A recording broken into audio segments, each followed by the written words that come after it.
The $5,000 Ferragamo Oxford hit Lily's ribs before she even saw it coming. She crashed into the Tiffany display case, crystal ornaments shattering around her as she hit the marble floor, her coat tearing, her elbow splitting open against the glass edge. For a moment, the entire Saks Fifth Avenue went silent. Christmas carols still played softly overhead, but no one moved, no one breathed.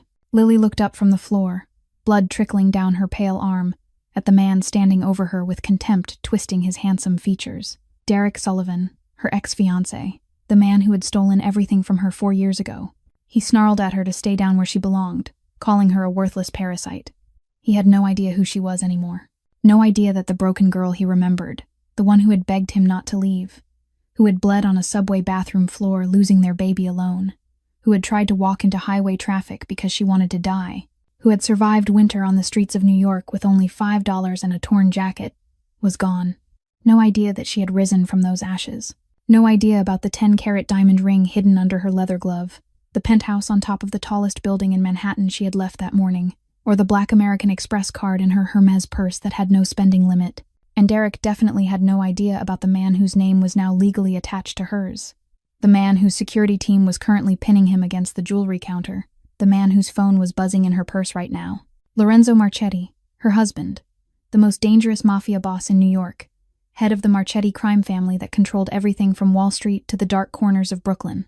As Lily's trembling fingers accepted the call and Lorenzo's voice, cold as the winter wind outside, asked who had touched her, she watched realization start to creep across Derek's face. The color drained from his cheeks. His blue eyes went wide. He had just kicked the wrong woman. And in approximately 10 minutes, when Lorenzo's motorcade of black SUVs screeched into this building's private garage, when 30 armed men in designer suits flooded this floor, when the most feared name in the New York underworld stood face to face with the man who had once beaten his wife until she miscarried, Derek Sullivan was going to learn a lesson about consequences that would destroy his entire world, his career, his reputation, his freedom, and very nearly his life. But he still did not know it yet. Right now, in this moment, with his expensive shoe still hovering over her like she was trash beneath his feet, he still thought she was nothing. He still thought she was the same desperate girl he had thrown away like garbage 4 winters ago. That was about to change. Before we delve deeper into this satisfying tale of love, revenge, and redemption, please help me by liking this video, sharing it with someone who loves great revenge stories, and subscribing to the channel so you don't miss what happens to Derek next. Now, let's embark on this fulfilling journey, where Karma appears in a 3-piece Armani suit. 6 hours earlier, just as the first winter sunlight touched the skyscrapers of Manhattan, Lily Carter was standing in a dressing room as large as the studio apartment she had once dreamed of renting. Rows of clothes hung in perfect order like soldiers in a luxurious army. Chanel beside Dior, Valentino paired with Gucci, each piece worth as much as an entire year of her former rent. Yet Lily's hands reached for the simplest cream-colored knit dress, the most modest item in the entire vast collection. She gently smoothed the soft fabric, feeling its warmth spread beneath her slender fingers. Even after 2 years of living in luxury, she had never grown used to it, and perhaps never would. The habits formed in hardship had sunk deep into her bones, like invisible scars no one could see but her. She still remembered counting every coin to buy a loaf of bread. She still remembered curling up in the corner of a shelter, because there was nowhere else to go.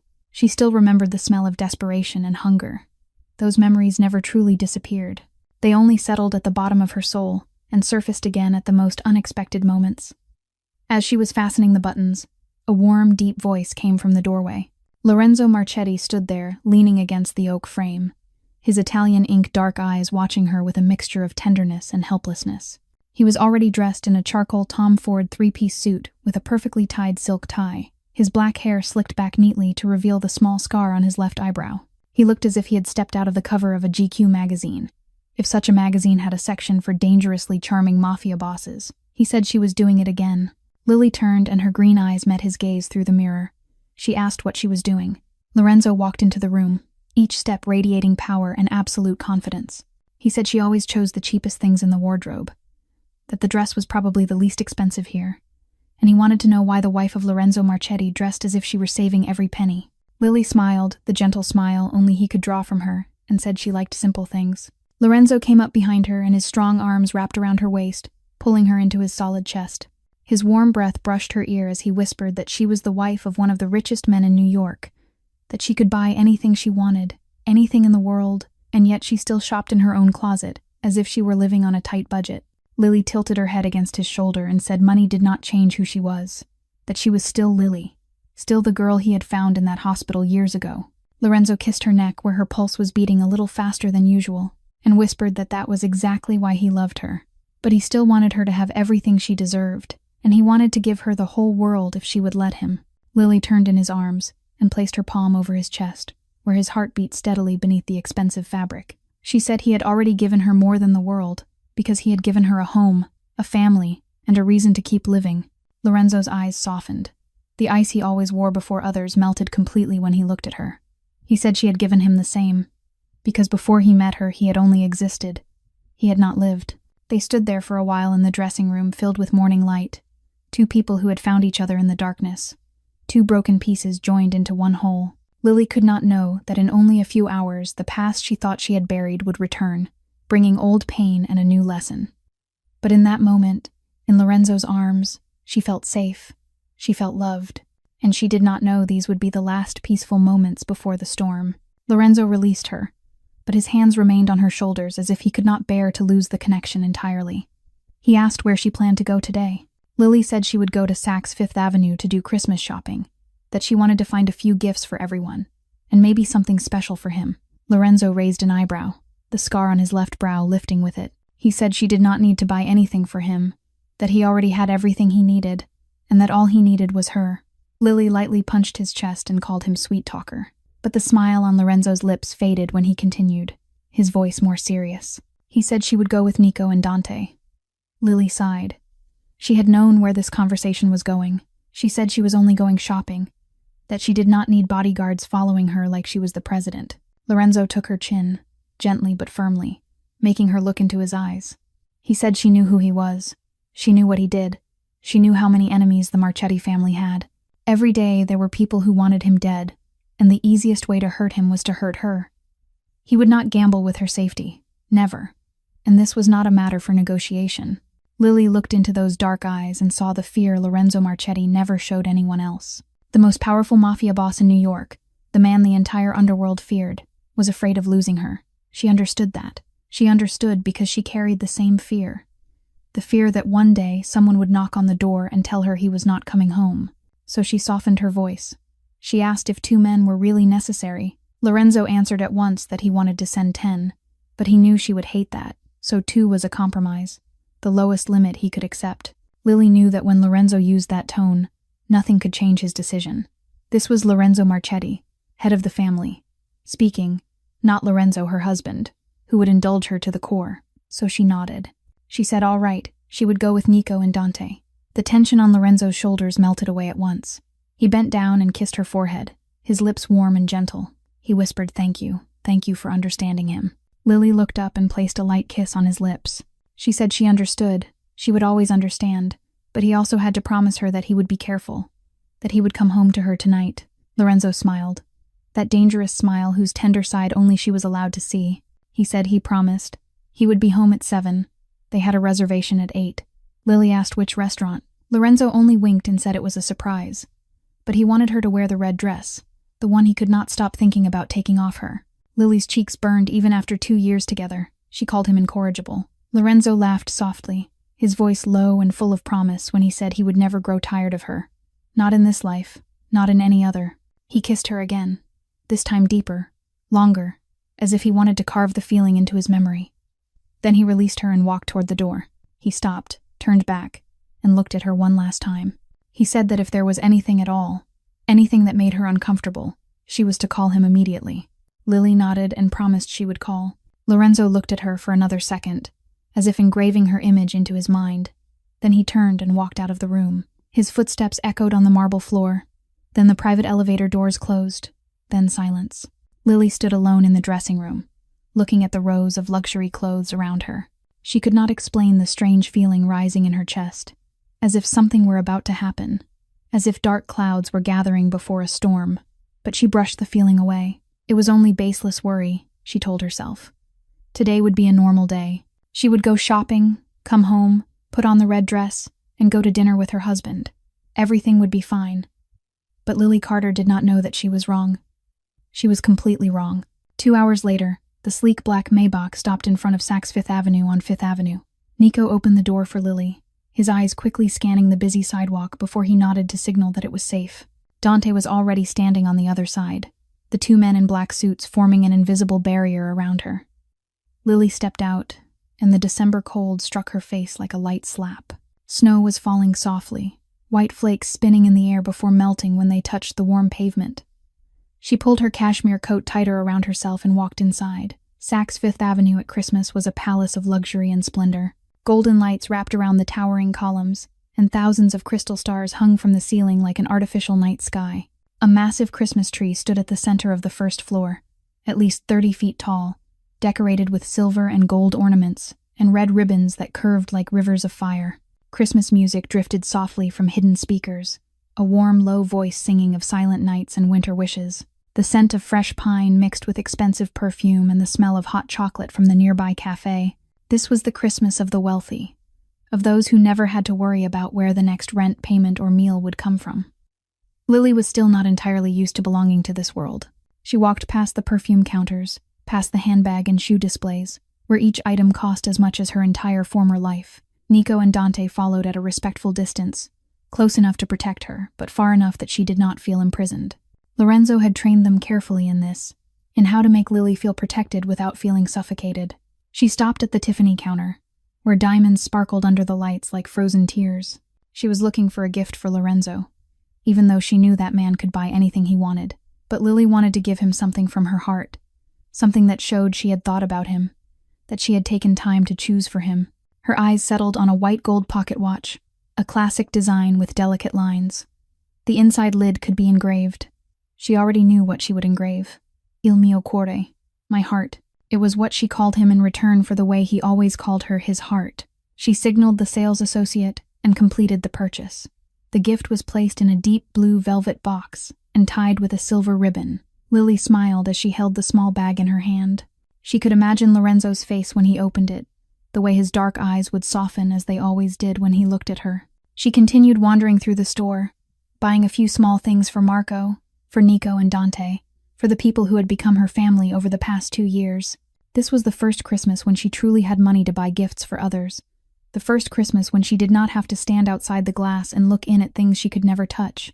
She was leaving the jewelry counter, shopping bags dangling from her hands, when she saw him. Her heart stopped.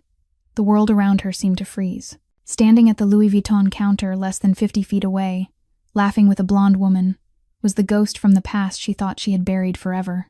Derek Sullivan, the man who had destroyed her, the man who had taken everything from her, the man who had killed the child in her womb with his blows and his cruelty. He was here, right in front of her, as if hell itself had opened its gates and sent the devil back to torment her one more time. The shopping bags almost slipped from Lily's hands. Her feet felt as if they had been nailed to the polished marble floor, unable to move, unable to run. 4 years. 4 years she had tried to bury that face in the deepest part of her memory. 4 years she had rebuilt herself from the ashes. 4 years she had told herself he no longer had any power over her. But it took only one glance, only the sight of that blonde hair, that charming smile, the way he stood with the confidence of someone who believed the world owed him something, and all the walls she had worked so hard to build collapsed like sand. The memories flooded back like a tide she could not stop, could not control. She remembered the first time she met Derek, when she was only in her early 20s, having just lost her parents in a terrible car accident, living with an aunt who treated her like a servant. He appeared like a savior, handsome, polished, speaking the sweet words she longed to hear. He said he would take care of her, that he would love her, that he would give her a new family. And she, naive and desperate, believed every word. She remembered the first time he hit her, a slap that came out of nowhere because she had come home a little late, how he apologized afterward, cried, knelt, swore he would never do it again, and how she forgave him. Then came the second time, the third, the 10th, until she lost count. The punches, the kicks, the times he dragged her across the floor by her hair, the nights she curled up in the corner of the bathroom, trying not to cry out because her tears only made him angrier. The mornings when she looked in the mirror and did not recognize the swollen, bruised face staring back at her. She remembered the day she found out she was pregnant, how for one brief moment she had hope, thinking maybe the baby would change everything, maybe Derek would change, maybe they would become a real family. But when she told him he did not rejoice, he exploded, accused her of trying to trap him, to bind him to her, and then he struck her belly, the first time and not the last.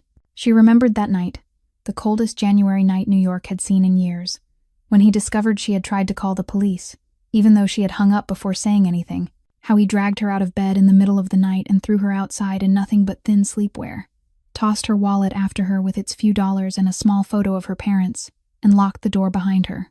The air was bitterly cold, snow falling thick and fast, her bare feet on frozen ground, her body shaking so hard her teeth would not stop chattering as she knocked, begged, pleaded to be let back in, and no one answered. She wandered the streets all night, looking for any place to hide, sat in a subway station until security chased her away, stood in the shadow of a convenience store until the manager looked at her with disgust and told her to leave, until finally she found a shelter, where she lay on a dirty bed among strangers, her hands wrapped around her growing belly, tears streaming down her cold cheeks. She remembered the day she lost the baby, weeks later, when she was surviving on donated meals and overcrowded nights in the shelter, when the pain began in the middle of the night, so fierce she could barely move, when she crawled into a filthy public restroom and there, alone, with no one beside her, no one holding her hand, she lost her child, blood soaking through the only jeans she owned as she lay on the cold floor, clutching her stomach and crying without sound. A child who never even had the chance to feel life. Taken by hunger, by cold, by fear, by the blows Derek had rained on her body. And after all that, she remembered the morning she stood on a sidewalk watching cars rush past, thinking about stepping forward, just one step, and ending everything. No more pain, no more shame, no more memories that tore at her every night. When someone pulled her back, shouted, called for help, and she woke up in a hospital room, white and empty, with no one to visit her, no one who cared whether she lived or died, until Lorenzo Marchetti walked into her life. Lily blinked and returned to the present. She was standing in Saks Fifth Avenue, years later, no longer the girl with a few dollars in her pocket trembling on the streets of New York, but Lily Marchetti, the wife of the most powerful Mafia boss in the city, a woman who could buy this entire store if she wanted. And yet her heart was still racing, as if she were that frightened girl, her hands still shaking as if he still had power over her. Then Derek turned. His blue eyes met her green ones, and everything was about to change. For a moment, Lily hoped he would not recognize her. 4 years had passed, and she had changed so much. She was no longer thin and pale like she had been then, no longer with hollow eyes from sleeplessness and hunger, no longer carrying the worn look of a woman crushed by life. But that hope shattered the instant she saw recognition flash in Derek's eyes. His blue eyes widened for a second, then narrowed with something that was part surprise and part amusement. He said something to the blonde woman beside him and began walking toward Lily. Each of his steps felt like a knife driving into her chest. Every instinct in Lily screamed at her to run, to turn away, to leave immediately. But her feet would not obey. She stood there, frozen like a statue, watching the ghost from her past approach with the smile she had once loved and now found revolting to the bone. Nico and Dante noticed the change in her body language. From the corner of her eye, Lily saw them moving closer, but she gave a slight shake of her head. Not yet. She did not want a scene. She did not want Derek to see that she was still afraid of him. Derek stopped a few steps away, his gaze sweeping over her from head to toe in open appraisal. He was still handsome, perhaps even more so, in his gray suit and with a Rolex gleaming on his wrist. But Lily knew that beauty was only the shell hiding the monster inside, the monster she had lived with through 3 years of hell. He spoke in that falsely sweet voice she remembered too well. He said, "Well, look who this is, Lily Carter." He never thought he would see her here. He had assumed she was still digging through trash somewhere for food. Lily swallowed and tried to keep her voice steady. She said she had nothing to say to him. She turned to leave, but Derek stepped in her way. He gave a mocking smile and said, "Why the rush? Old friends meet and you cannot even chat for a moment." Then he looked at her more closely, at the expensive cashmere coat, the Hermes bag, the shopping bags from luxury brands. Something dark flickered in his eyes. He said, he understood now. It seemed she had found some fool to cling to. That was her only talent after all, pretending to be pitiful to use other people. Heat rushed to Lily's face, but she forced it down. She said he knew nothing about her life. Derek threw his head back and laughed, the sound echoing through the quiet store and drawing glances from others around them. He said he knew enough.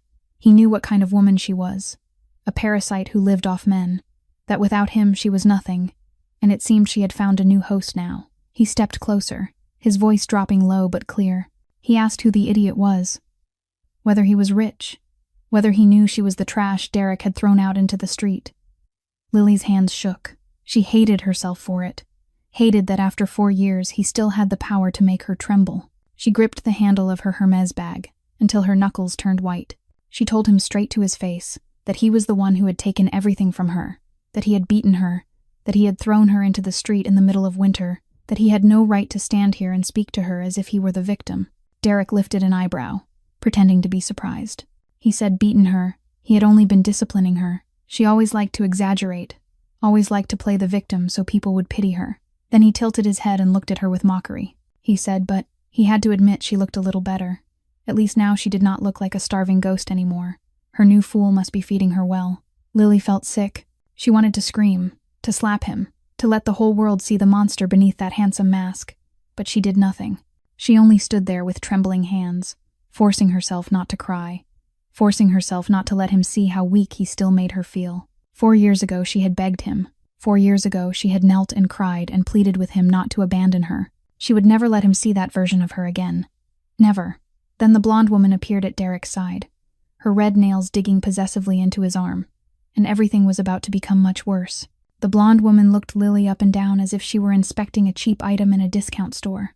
She was tall and thin, with lips swollen from filler and a straight nose that was clearly the result of surgery. She wore a Chanel dress and glittering diamond jewelry, but none of that luxury could hide the ugliness and the contemptuous look she gave Lily. She asked Derek if this was the crazy ex he always talked about, the one who chased him obsessively and would not let go. Lily felt as if she had been slapped. The crazy ex. Chased him. Would not let go. So Derek had told this woman about her, but he had twisted the story, turned Lily into the pursuer and himself into the victim.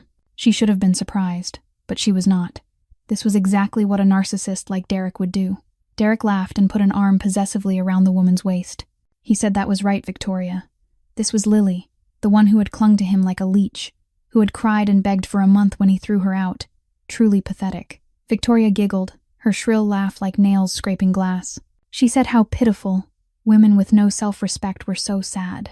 Lily clenched her fists until her nails bit into her palms. She could feel Nico and Dante moving closer, tension radiating from them like static. But she signaled them to stop. Not yet. She did not need them yet. She looked straight into Derek's eyes, her voice shaking but clear. She asked if he had told her that Lily had chased him. Had he told her that he beat her, that he threw her into the street on the coldest night of the year, that he took every bit of her inheritance? Derek stiffened for a second, then recovered quickly. He sneered and said, "See, Victoria, she always made up stories like that. She loved to play the victim so people would pity her. That was how she survived." Victoria nodded, looking at Lily with disgust. She said she hated women like that most. Women with no self-respect who only lived off men and then accused them when they were abandoned. Lily felt as if she were drowning. No one believed her. No one ever believed her. Even when she told the truth, people chose to believe Derek's lies. Because he was handsome. Because he was charming. Because he knew how to manipulate people. Then something inside her broke. Maybe it was the patience she had forced herself to keep. Maybe it was the pain she had held back for 4 years. Maybe it was the memory of that night in the subway restroom. She spoke again, and this time her voice did not tremble. She asked if he had told Victoria about the child, if he had said she was pregnant when he threw her out, if he had said she lost that child alone in a public restroom because of hunger and cold. The air seemed to thicken. Victoria looked at Derek, for the first time something other than contempt in her eyes. "What child?" she asked. Derek did not answer. His face went from pale to red, his jaw clenched, his eyes burning. It was the look Lily knew too well, the look before every beating, the look of the monster when it showed its true face. Lily went on, her voice now steady as steel. She said she had been lying on the cold restroom floor, blood everywhere, losing her child, while he slept in the warm apartment she had paid for. She asked if he ever thought about that, if he ever spent a single second thinking about the baby he had killed. Derek exploded. He lunged toward her, eyes blazing, voice snarling through his teeth. He told her to shut up, told her to shut her mouth, that he had not killed anyone, that if she had been pregnant, it was not his child, that she was a liar, always a liar. Then he raised his hand, and Lily knew what was coming. Her body remembered, even if her mind had tried to forget. Her body knew how that raised hand would come down, how much it would hurt, but this time was different. This time she was not alone. This time she was Lily Marchetti. The shove came before Lily could even react. Derek's palm slamming into her chest with the force of 4 years of stored hatred and sending her staggering backward, her high heels slipping on the polished marble floor as she realized she was about to fall. But she did not expect the kick. The Ferragamo Oxford on Derek's foot, a $5,000 shoe he had surely bought with some woman's money. Crashing into her ribs as she lost her balance, pain exploding in Lily's chest like a bomb as she heard glass shatter and someone scream. Maybe her. Maybe the people around them. Then her back hit the Tiffany display, and crystal Christmas ornaments rained down around her as she collapsed onto the floor. And for a moment the world was nothing but white pain. Lily lying there with her cheek against the icy stone, trying to breathe while every breath felt like a knife in her ribs, warm blood running down her arm where her elbow had been cut by broken glass. The cashmere coat Lorenzo loved to see her in now torn open, and Derek standing over her looking down with undisguised contempt, growling that she should stay where she belonged. Then everything happened at once, as Nico stormed in like a hurricane, the 29-year-old bodyguard, Lorenzo's cousin, the man who had sworn to protect Lily with his life, grabbing Derek by the collar and ripping him away with a roar. Derek unable to react before he was slammed face down onto a nearby counter, his arm twisted painfully behind his back, his face pressed to the glass beneath the diamonds, Nico pinning him with one hand while pulling the gun from under his jacket with the other and pressing it to the back of Derek's neck, his voice ice cold as he warned that if Derek moved even an inch, he would put a bullet through his head right there. Derek groaning and struggling until Nico forced him down harder and made him cry out in pain. While a few steps away, Dante already had his phone in hand, hitting the speed dial and speaking urgently as soon as the call connected, telling his boss that someone had attacked the lady of the house, that she was hurt, that they were at Saks Fifth Avenue on the first floor. Chaos erupting around them with customers screaming and scattering, staff frozen in shock, mall security rushing in and stopping short at the sight of Nico's gun, Victoria standing a few steps away with a face white as paper and her mouth open in silent horror as she watched the man she loved kick a woman to the ground and then watched him crushed under a gun like an insect. Lily trying to sit up with pain, stealing her breath, a clerk rushing toward her only for Dante to reach her first, lifting her gently with one arm while still holding the phone in the other, asking if she was all right, if she could stand, Lily nodding, though her body shook uncontrollably, then feeling her own phone vibrate in her pocket, Lorenzo calling, and as she looked at Derek pinned helplessly under Nico's hand, she knew hell was about to fall on that man in just 10 minutes. Lily's hands were shaking so badly she could barely get the phone out of her Hermes bag. The screen lit up with Lorenzo's name and the small heart icon she had added beside it. She swallowed and tried to steady her voice before answering. But the moment she touched the button, before she could even say hello, Lorenzo's voice came through. Who? Just that one word. A single word, but it carried the weight of a death sentence. His voice was so cold Lily could feel the frost through the phone. This was not Lorenzo, her husband. This was Lorenzo Marchetti, the Mafia boss. The man who had built his empire on the bones of those who dared to cross him. Lily opened her mouth to speak, but instead a sob tore out of her throat. 4 years of holding back, 4 years of burying the pain, 4 years of telling herself she was stronger. All of it shattered in that moment. Tears poured out uncontrollably, and she cried. Cried like the abandoned child she once was. Cried like the woman who had lost everything she once was. Cried for the pain in her ribs, for the fear that still lived in her after 4 years, for the humiliation of being kicked to the ground in front of hundreds of strangers. Lily. Lorenzo's voice changed instantly. The cold was still there, but beneath it was something else, something darker and more dangerous, like the growl of a wild animal when its mate is threatened. He said her name again, his voice now a strange blend of tenderness for her and fury for the one who had made her cry. He asked if she was hurt, who had touched her. Tell him the name. Lily forced the words out through her sobs. She said Derek Sullivan.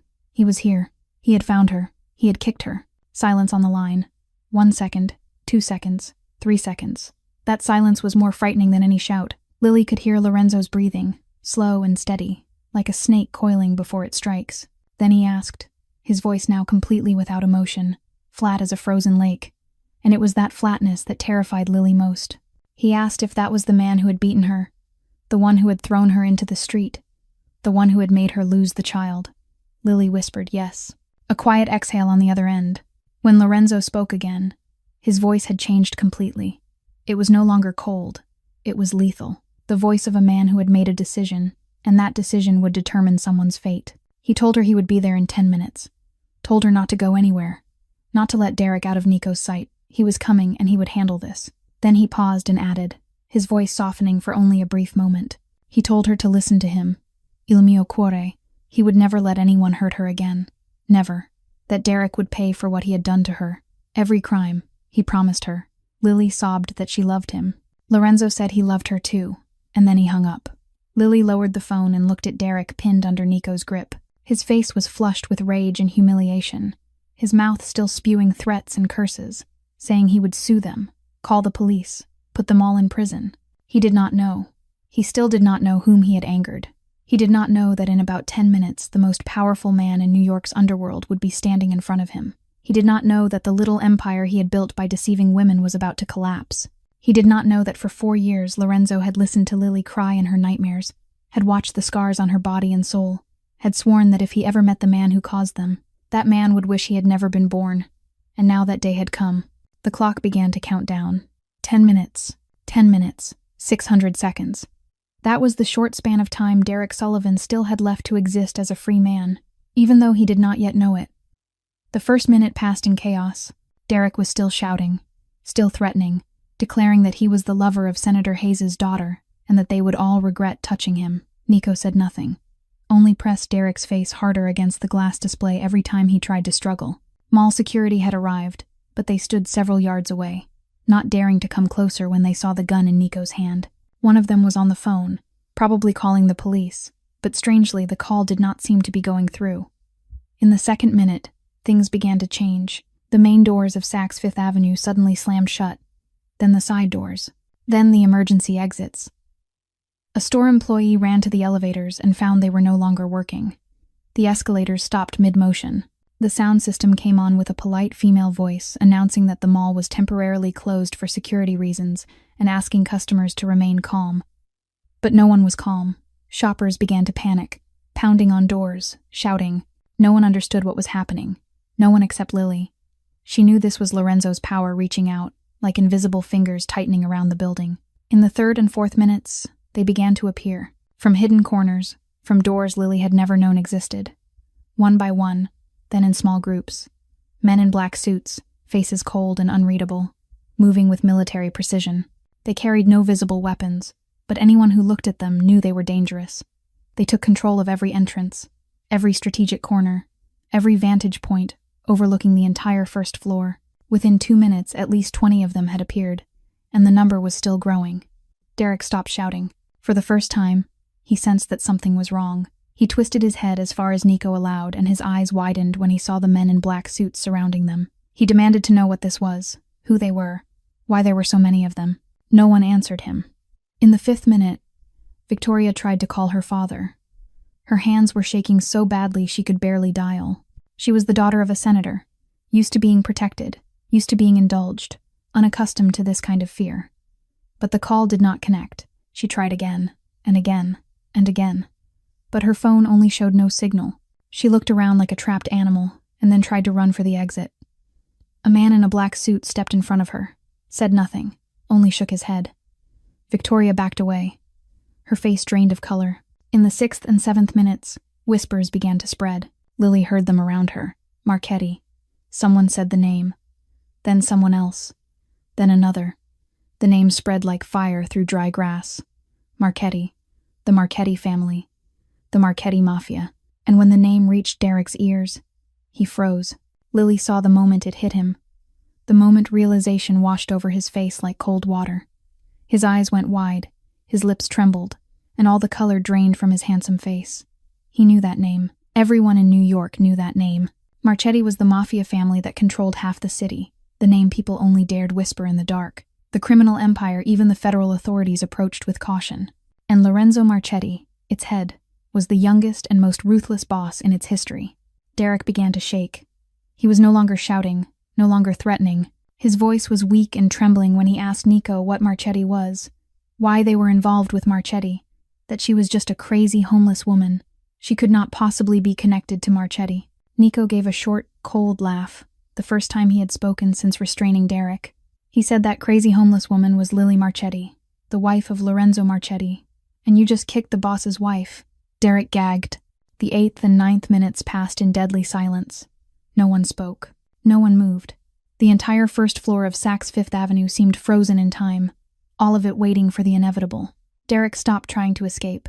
He lay still under Nico's hand, his body shaking uncontrollably, his eyes staring into nothing as if he were already seeing his own death. Victoria had sunk down onto the floor, knees pulled to her chest, crying silently.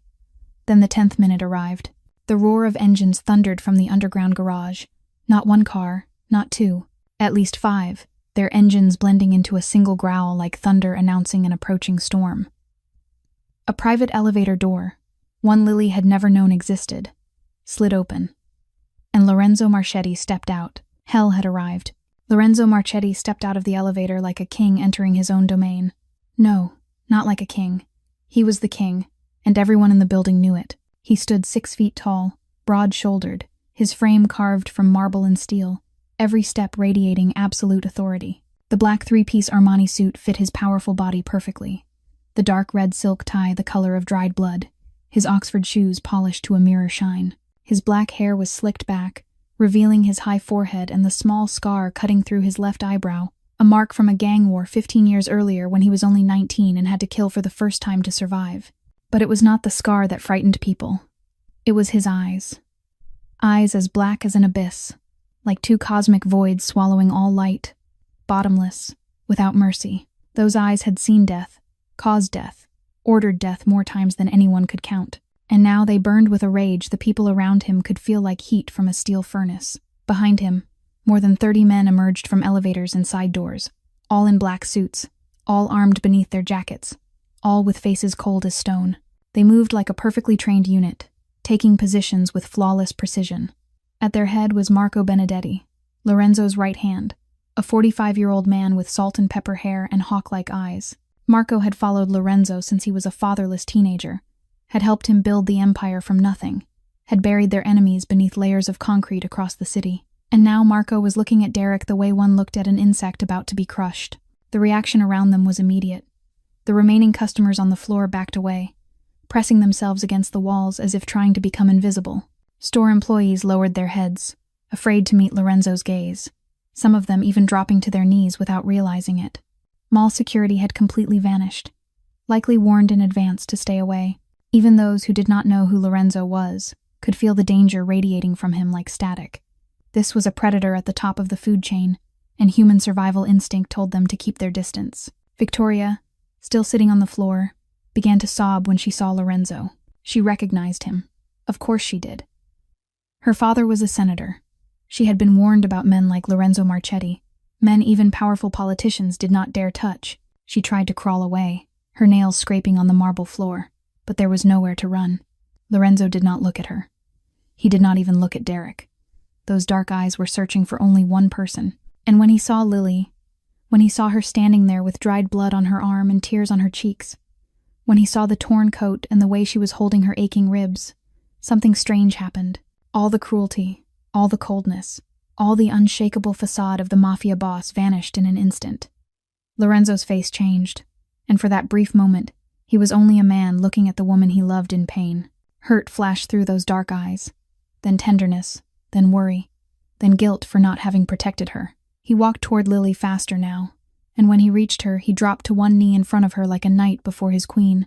His rough hand, the hand that had choked men and pulled triggers countless times, gently lifted her chin. He whispered, asking if she was in pain. Il mio cuore, let him see her injuries. Who did this to her? Who dared touch her? His voice trembled, and that was something none of his men had ever witnessed. Lorenzo Marchetti never trembled. Lorenzo Marchetti never showed weakness, but before Lily he was not a boss. He was only a husband in pain because his wife was hurt. Lily cried, her tears falling onto his hand. She said her ribs hurt, her elbow was bleeding, but she was all right. She would be all right now that he was here. Lorenzo carefully lifted her sleeve and looked at the deep cut on her elbow. His jaw clenched until the muscles stood out on his neck. Then he looked at where she was holding herself, knowing bruises were forming beneath the fabric on her ribs. His eyes closed for 1 second, and when they opened, the tenderness was gone. In its place was hell. He stood up slowly, every movement radiating threat. Then he turned to look at Derek, and the temperature in the building seemed to drop below freezing. Derek shrank under that gaze. He had once thought himself powerful when he beat Lily. He had once thought he held control. But now, under the eyes of Lorenzo Marchetti. He realized he had never known what real power was, and he was about to learn. In the most painful way possible, Lorenzo signaled to Marco, and the salt and pepper-haired man stepped forward at once, Lorenzo speaking to him in Italian, his voice still gentle but carrying an authority that could not be questioned, telling him to call Dr. Chen immediately and have her here within 15 minutes, no matter where she was or what she was doing. Marco nodding and stepping back with the phone already to his ear, Lorenzo turning back to Lily and gently brushing her cheek, wiping away the drying tears on her skin, whispering to ask if she hurt anywhere else because he needed to know everything. Lily shaking her head and saying only her ribs and her elbow, that she was all right, truly all right, but Lorenzo did not believe her because he knew her too well, knew how she always tried to be strong and minimize her pain so he would not worry.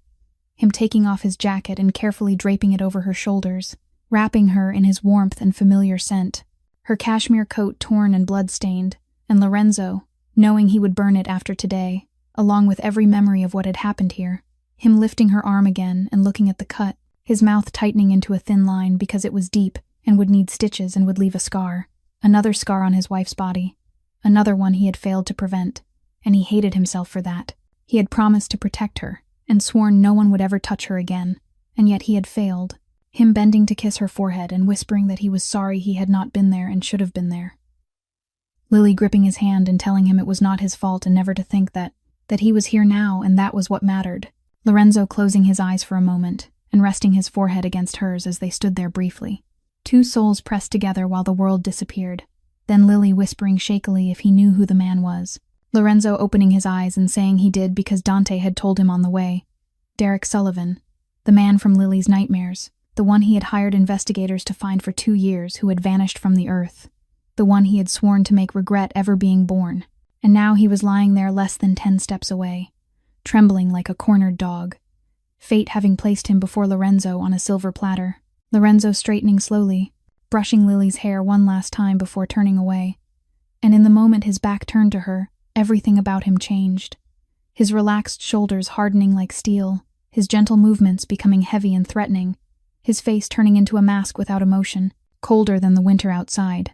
But most frightening were his eyes that had looked at Lily with all the tenderness in the world, now empty black voids with no warmth left. This was the Lorenzo Marchetti the underworld feared. The boss who had built an empire on the bones of his enemies. The man who had once buried a traitor alive and forced him to listen to the dirt fall on his coffin. Him walking toward Derek with each step echoing on the marble like a war drum. Nico releasing Derek at Lorenzo's nod and letting him collapse onto the floor. Derek trying to crawl up but his legs failing so that he could only kneel there, shaking, looking up at Lorenzo standing before him like death made flesh. Lorenzo saying nothing at first, only looking down at Derek the way one looked at an insect. The silence stretching heavy and suffocating. Derek opening his mouth to speak but Lorenzo raising a finger and he fell silent as if his throat had been crushed. And then Lorenzo speaking at last, his voice low and even, and without emotion like a death sentence being read aloud, saying, "So you are Derek Sullivan." Lorenzo turned to look at Lily, and for one brief moment the tenderness returned to those dark eyes, and he asked her, his voice softer now but still edged with steel, to tell him everything the man had done to her.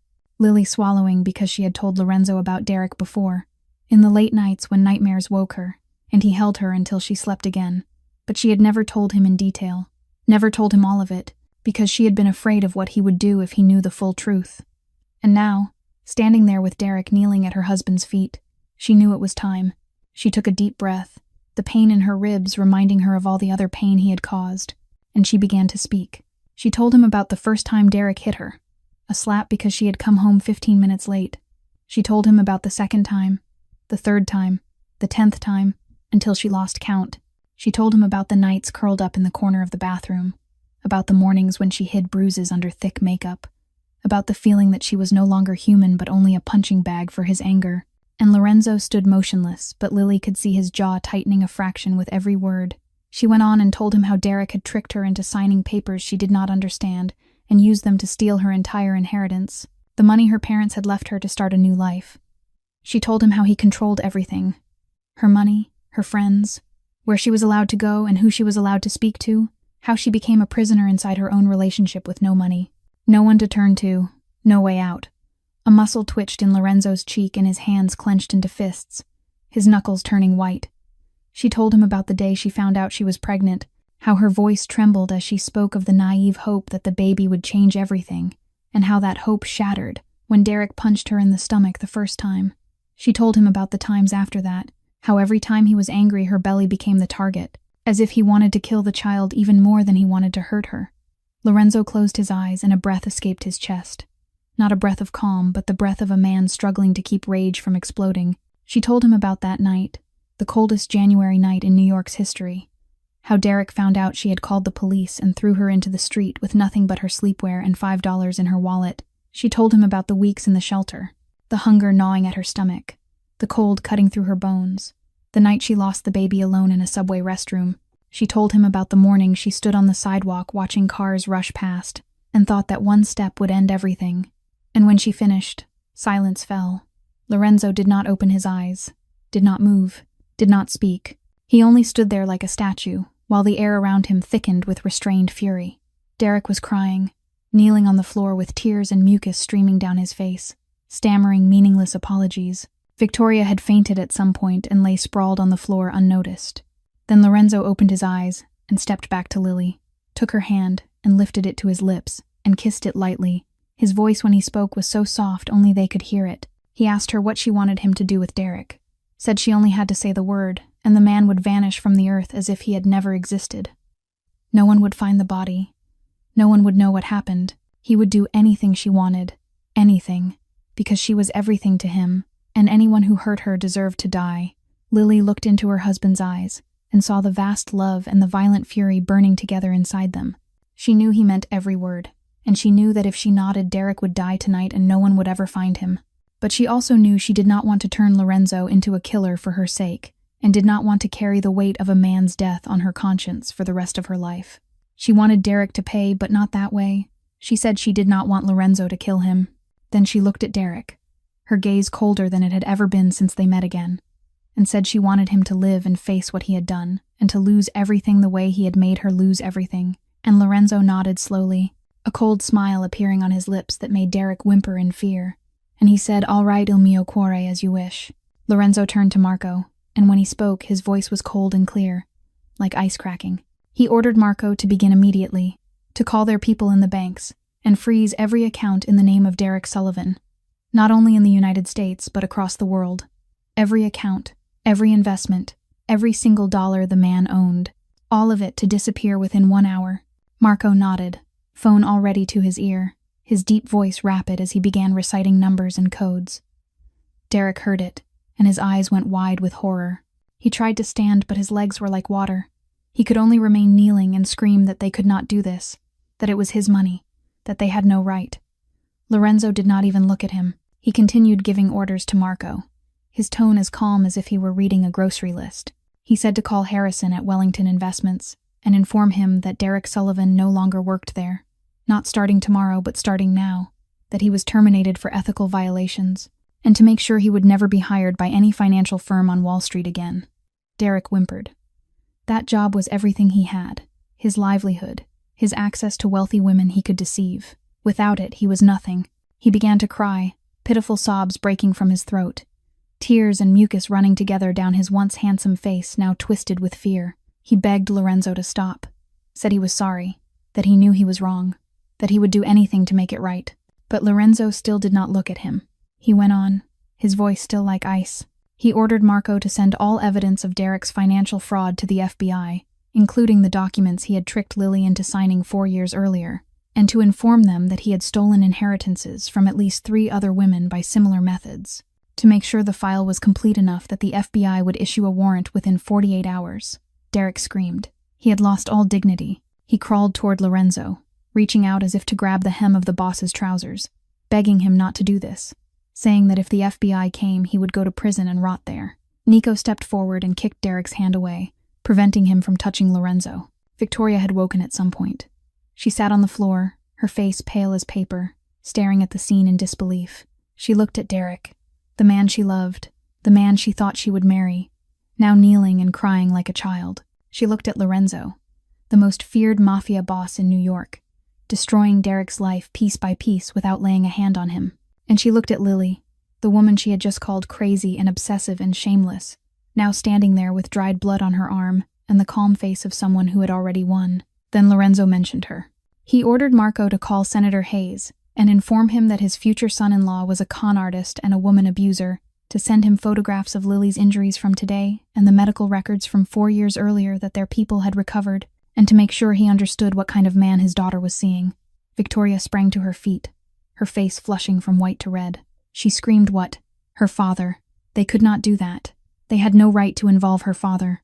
Then she turned on Derek, her eyes blazing, and demanded if it was true, if what they said was true, if he had really beaten Lily, if he had really stolen her money, if he had really caused her to lose her child. Derek opened his mouth, trying to say something, trying to spin another lie as he had done all his life, but Lorenzo cut him off. He told Victoria, his voice still cold but now carrying something almost like pity, that it was all true, that Derek had beaten his wife for 3 years until she miscarried, then thrown her into the street in winter to freeze, and that if Victoria stayed with him, he would one day do the same to her. Victoria looked at Derek. Derek looked at Victoria, and in his eyes she saw the truth. Not because he confessed, but because he did not deny it, because in that moment his mask had fallen completely, and she saw the monster underneath. Victoria said nothing. She simply turned and walked toward the exit that Lorenzo's men had opened for her. She walked fast, then ran, her heels striking the marble floor like the frantic beat of a heart. Derek called after her, screamed her name, begged her to stop, but she did not turn back. The door slammed shut behind her, and Derek knew he had lost her. Lost the senator's daughter, lost the ticket into high society he had spent a year cultivating. He had lost everything. His accounts frozen, his job gone, the FBI on the way, his lover fleeing. All of it in 10 minutes. Lorenzo looked down at Derek, and for the first time a smile touched his lips. But it was not a smile of joy. It was the smile of death looking at prey that had already been completely broken. He told Derek he was not finished yet, that there was one more thing he had to do before Lorenzo would let him go. Lorenzo signaled to Nico, and the bodyguard immediately grabbed Derek by the collar and dragged him across the marble floor toward Lily. Derek no longer having the strength to resist, his body limp like a puppet with its strings cut, his face soaked with tears and mucus, the blue eyes that had once charmed so many women now red and swollen, Nico throwing him down at Lily's feet so that he fell flat on the floor with his forehead striking the cold stone in a dull, painful sound. Lorenzo stepping to Lily's side and placing one hand on her back in a gesture of protection and possession, looking down at Derek and ordering him in a voice like ice to kneel up straight, to lift his back, to look into his wife's eyes and apologize to her. Derek trying to kneel, but his legs shaking so violently that he fell twice before he could finally hold the position. Lifting his head to look at Lily, and for the first time in 4 years their positions completely reversed. 4 years ago Lily had knelt at his feet begging him not to abandon her. Now he was the one kneeling and she was the one standing above him. Lorenzo speaking again, his voice cracking through the air like a whip as he ordered Derek to apologize for the first time he slapped her. Derek swallowing, his voice hoarse and trembling as he said he was sorry for slapping her. Next, Lorenzo said, "Apologize for every time after that, every punch, every kick, every time you dragged her across the floor by her hair." Derek sobbing openly now, tears streaming as he apologized for all the times he had hit her, saying he was not human, that he was sorry. Lorenzo, not stopping, apologize for her inheritance, the money her parents left her, the money you stole with your filthy tricks. Derek dropping his head, his shoulders shaking as he apologized for taking her money, saying he was a thief and he knew it and he was sorry. Lorenzo stepping closer, his voice lowering and becoming even more terrifying. Apologize for the child, the air seeming to freeze, Lily feeling her heart catch in her chest, because this was the deepest wound, the one she was not sure would ever heal. Lorenzo continuing, each word like a bullet aimed at Derek, telling him to apologize for punching her stomach when he knew she was pregnant, to apologize for killing her child, the child she never even got to hold in her arms. Derek collapsing forward with his forehead to the floor, his crying now a raw wail as he begged forgiveness for the baby, calling himself a monster, saying he knew he was a monster, apologizing again and again.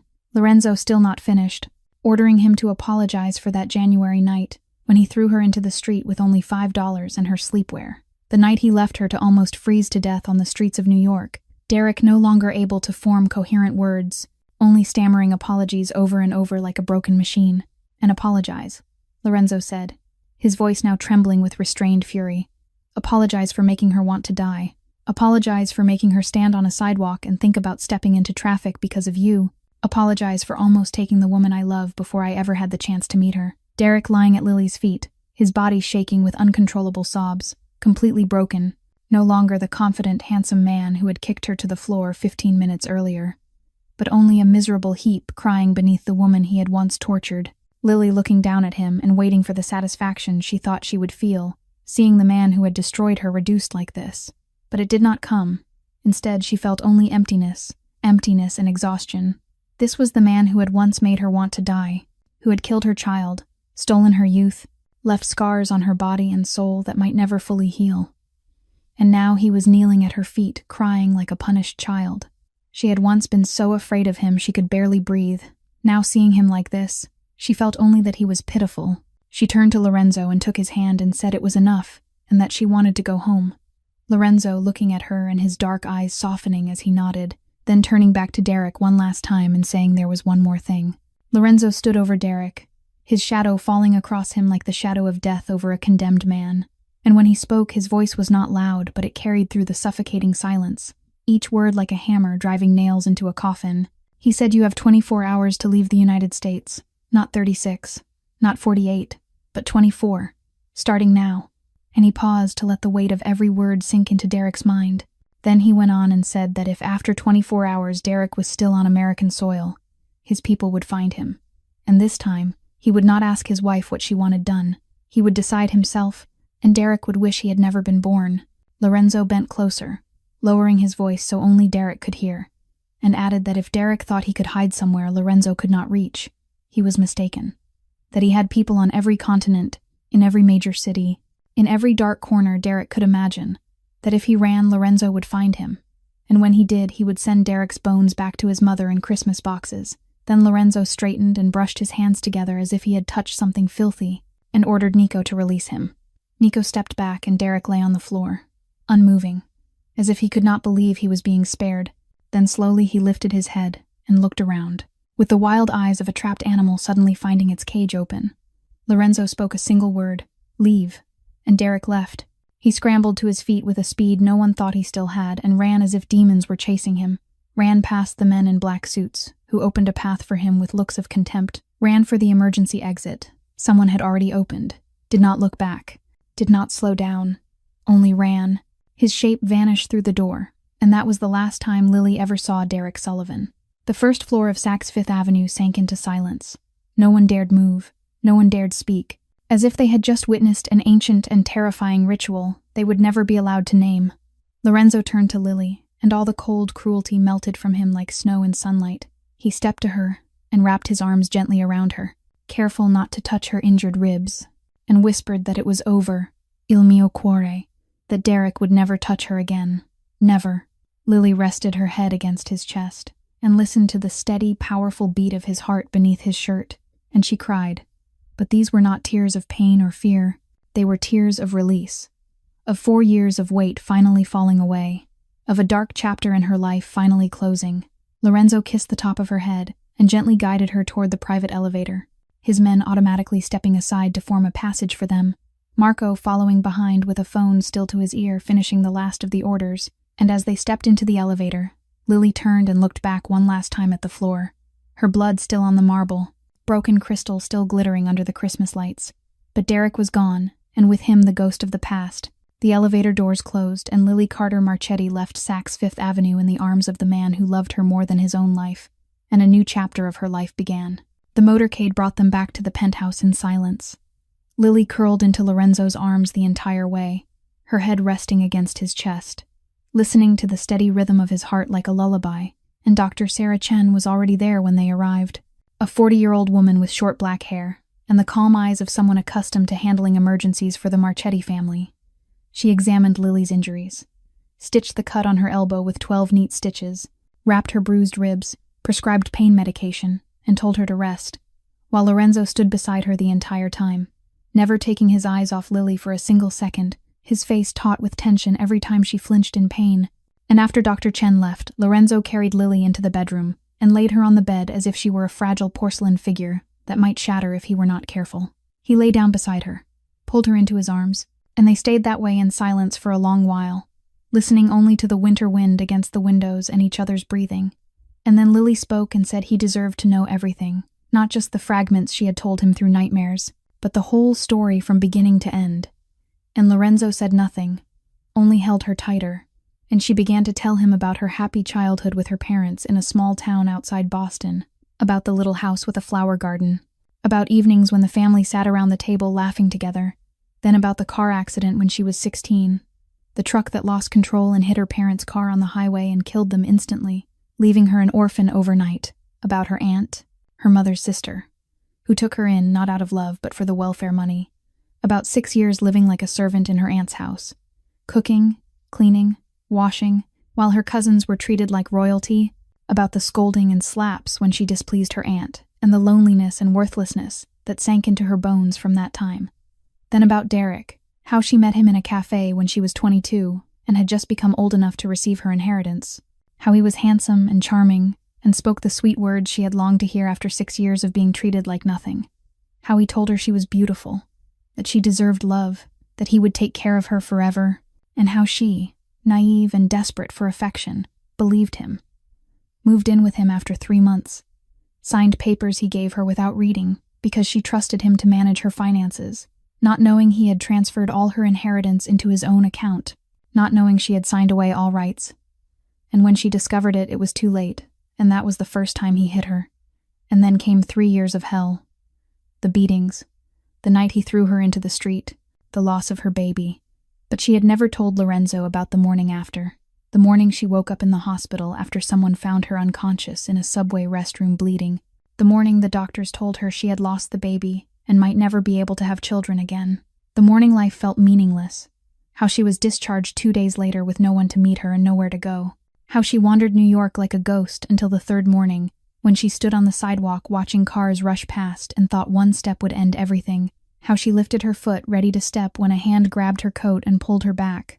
A homeless man, the only person who noticed her, saved her life, called an ambulance, and she was taken back to the hospital, this time to the psychiatric ward, where she lay for 3 weeks without speaking or eating or wanting to live. And then Lorenzo appeared.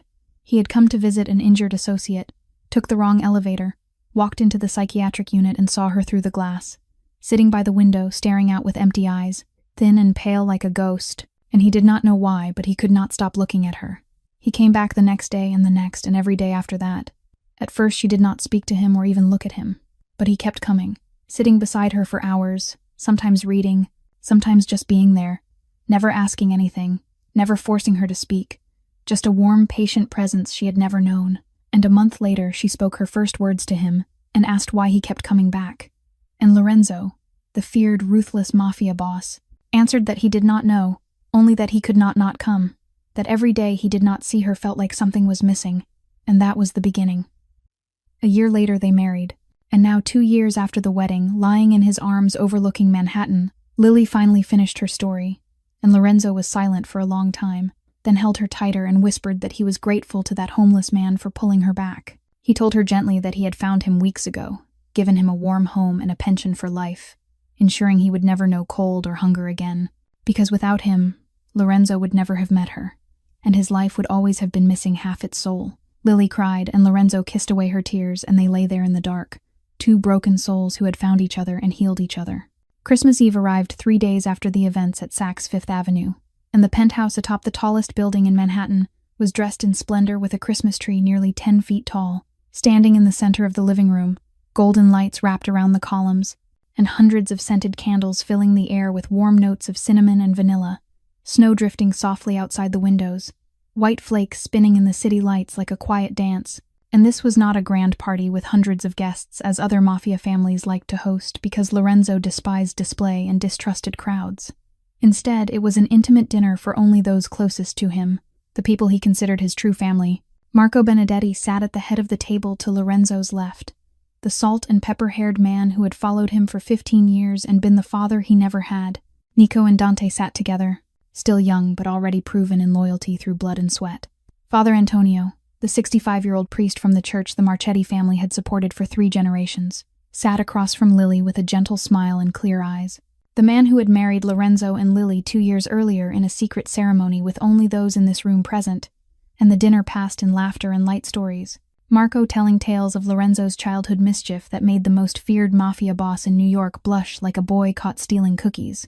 Nico and Dante arguing over which team would win this year until they almost came to blows before Lily stopped them with a plate of her homemade apple pie. Father Antonio blessing the meal and speaking of the true meaning of Christmas, of love and forgiveness and new beginnings.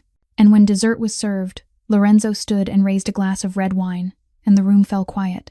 All eyes on him as he looked around at the faces of those who had stood by him through every storm, and then his gaze settled on Lily, and he spoke in a voice low and warm and filled with a feeling he rarely showed, saying he was not good with words, and everyone here knew that he was better at giving orders than speaking of love, better at making threats than expressing feeling. But tonight on this Christmas night, he wanted to speak about the woman who had changed his life. He looked at Lily and his dark eyes softened beyond measure, and he said that before he met her he only existed, waking each morning, doing what needed to be done, going to sleep each night without ever truly living. He had power and money and the fear of an entire city, but he had no one to come home to and no one who made him want to be better. And then she appeared, a thin, pale girl sitting by a hospital window staring at the world with eyes that had given up hope. And somehow she made his frozen heart beat again. He lifted his glass to Lily, and his voice trembled slightly as he said he did not deserve her. He knew that. He was a criminal with blood on his hands. Yet she chose to love him and to stay with him, and every day he tried to become a man worthy of that love. And then he smiled, a smile that lit up his usually cold face, and he said, "And tonight I have news to share." He looked at Lily and then at her belly and said, "Dr. Chen confirmed it this morning. Lily is pregnant." And for a moment the room was utterly silent. Then the cheers burst out. Marco leapt up and embraced both Lorenzo and Lily with tears on the cheeks of the man as hard as stone, like a child receiving his dream Christmas gift. Nico and Dante whooped and clapped each other on the back. Father Antonio crossed himself and whispered thanks to God. Lily sat there with trembling hands on her belly and tears streaming down her face as she looked at Lorenzo with disbelief and boundless joy. The doctors had said she might never be able to have children again after what Derek had done, but a miracle had happened and a small life was growing inside her, living proof of her love with Lorenzo and a new hope for a future she once believed she did not deserve. And Lorenzo stepped to her and knelt and placed his hand on her belly and whispered, "Thank you for giving me everything." And in that snowy Christmas night among those they loved, Lily finally believed she deserved happiness. 3 months passed like a dream. Winter giving way to spring as the snow melted into small streams along the sidewalks of Manhattan, and Lily's belly had begun to curve gently beneath her clothes, and she stood before the 4-story building in Brooklyn with her heart beating fast with excitement and emotion, the polished brass plaque on the front door engraved with the words, "Rising Phoenix Foundation," and beneath it the image of a phoenix rising from flames. This was the dream she had carried for 2 years since the day she realized she wanted to turn her pain into something meaningful. Lorenzo had bought the building for her on Christmas night and wrapped it in a small box containing the keys and ownership papers. He had hired the best architects and contractors to transform it exactly as she envisioned into a refuge for abused and abandoned women. With 20 private bedrooms, each with its own bathroom and essentials, a shared living area with a warm kitchen and sitting room, a vocational training center offering computer skills, cooking and sewing, a therapy room staffed with professionals, and a daycare so mothers could study and work while their children were cared for, all of it free. And today was the official opening, with reporters from major newspapers waiting, cameras flashing in the spring sun, city officials invited to cut the ribbon, and most importantly, the first women had arrived, the first residents of Rising Phoenix Foundation. And Lily stepped to the podium with one hand resting lightly on her 4-month pregnant belly, and looked out at the crowd and began to speak, saying that 4 years ago she had been one of the women this foundation was created to help, that she had been beaten and robbed of everything and thrown into the street with only $5 in her pocket, that she had lost her child to hunger and cold, that she had stood on a sidewalk and thought death was the only escape. And the crowd fell silent as all eyes turned to her, and she continued, her voice trembling but steady, saying she had gone through it all alone with no help and nowhere to go, and no one to tell her she would survive. But the women who walked through these doors would not be alone. They would have a home and support and a chance to rebuild their lives, because Rising Phoenix Foundation existed on her belief that every woman deserves a second chance and deserves to rise from the ashes like a phoenix. And she ended by saying they no longer had to fight alone, because she would be here, and she would fight beside them. And the applause rose like thunder, as Lily looked back to where Lorenzo stood in the shade, not seeking attention, only wanting to support her.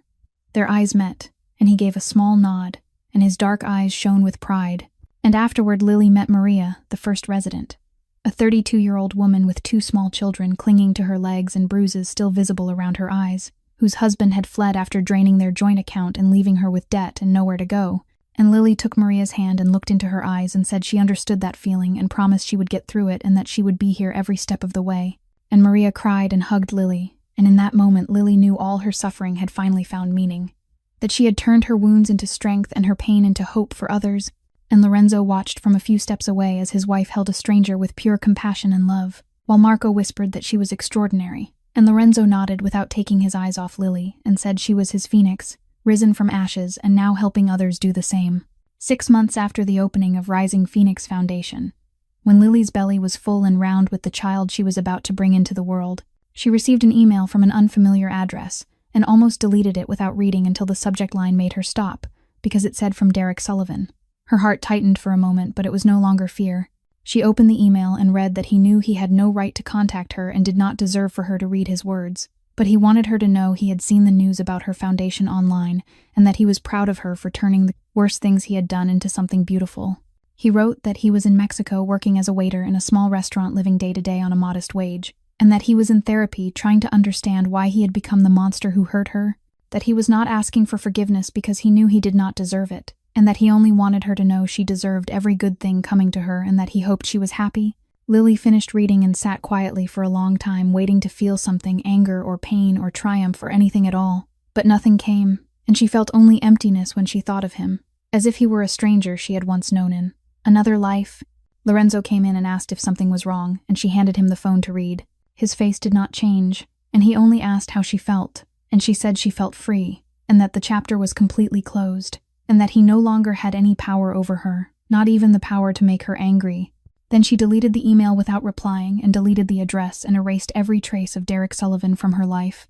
Lorenzo held her and whispered that he was proud of her for her strength and for her ability to let go and move forward, and they never spoke of Derek again.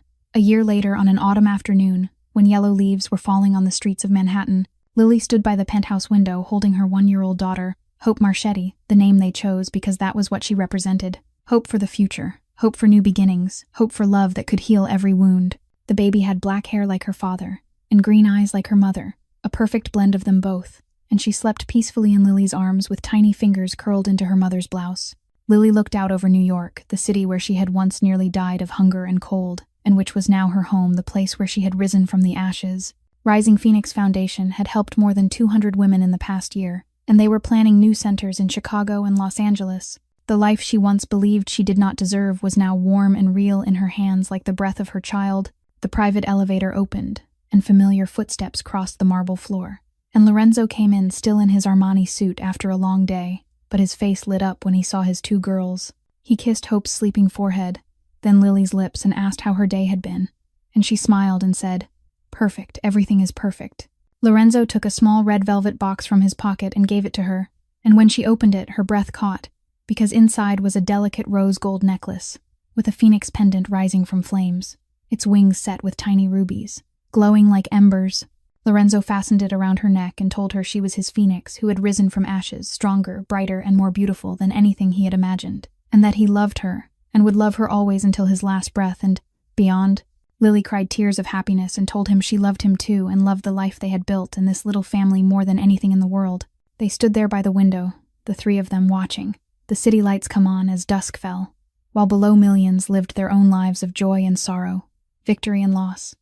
And at the top of the tallest building, a woman who once wanted to die held her daughter and stood beside a man who loved her. More than his own life, Derek had tried to destroy her and take everything and leave her to fade on the streets, but she survived and rose and found true love and became the woman she never dared dream she could be. And now she was helping others do the same. Lily's story is a living testament to a simple and profound truth, that no matter how deeply life pushes you into darkness, no matter how much you lose and how hopeless it seems, you can still rise and find light and turn pain into strength, to help others, and it is never too late to begin again. Never. Too late to believe in love and hope. And if you are struggling, if you feel alone and desperate, remember you are not alone. Seek help. Let others love you. And most of all, believe in yourself because you are stronger than you think, and you deserve happiness, and you deserve love. And one day you too will rise from the ashes like a radiant phoenix. Thank you for walking with Lily and Lorenzo to these final lines. And if this story touched your heart, if it made you smile or cry or reflect on your own life, please subscribe to our channel, like and share this video so more people can hear stories like this each day, and tell us how you felt in the comments below. We would love to hear your honest thoughts. And every comment and share helps us continue to bring meaningful stories to you. We wish you health, peace, joy, and love every day. And remember, no matter how hard life becomes, you can always rise. Just like the phoenix in this story. Goodbye. And we hope to see you again in the next video with more moving and inspiring stories.